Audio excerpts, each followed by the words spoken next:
Блін, ну давай.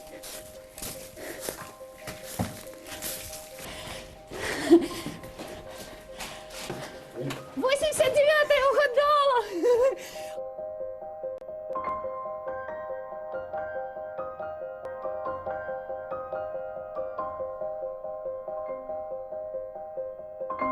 А ото садочок, мій садочок. І там ще один був.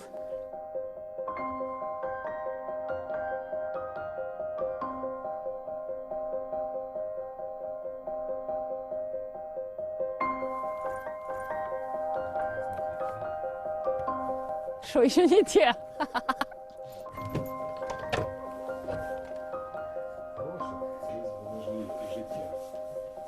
Валя. Да, Валя.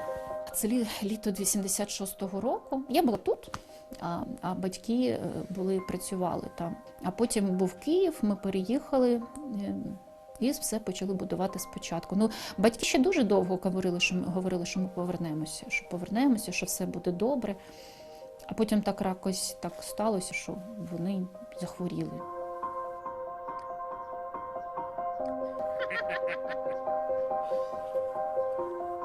Думок дуже багато насправді. Я взагалі ось це останній тиждень все думаю, як воно могло бути, і дуже згадуєш багато. Ну, дійсно багато згадується. Що могло б бути інакше, як воно могло бути по-іншому, як можна було там вирости.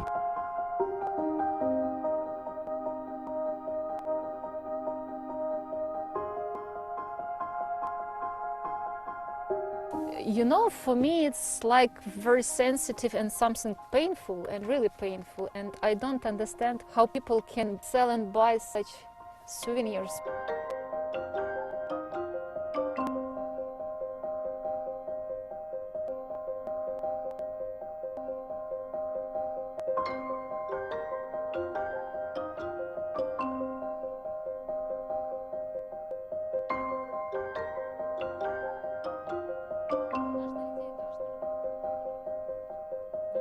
Папа розказував, що їм всім видали захисні, сонцезахисні окуляри. Ну, видали і видали, ну і все. А то, що їх потрібно було носити, ну, напевно, що видавали, сказали носи. Ну, їх ніхто не носив. І тато там, у нього хрусталік, я не знаю, він згорів. Потім з'ясували, що це від промінів, від цього всього.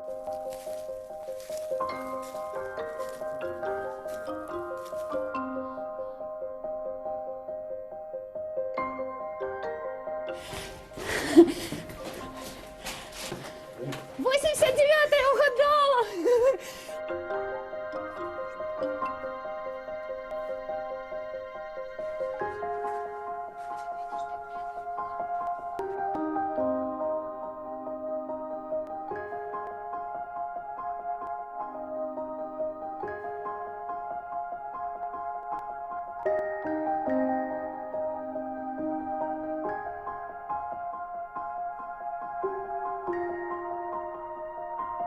Вони казали, що тут було дуже добре. І мені немає причин, чому я не маю їм вірити. Я їм вірю. Напевно, тут було дуже добре. І я вважала, що це мій дім, що це моя оселя. А зараз, побувавши там, я розумію, що це не моє. Напевно, завдяки я стала сильною людиною. Я стала людиною, яка досягає те, чого вона хоче, якщо хоче. І я дуже щаслива людина. Не знаю, чи допоміг мені Чорнобиль, але він мені, напевно, нас це навчило, що через батьків, що не потрібно здаватися ніколи. Ау! Кул.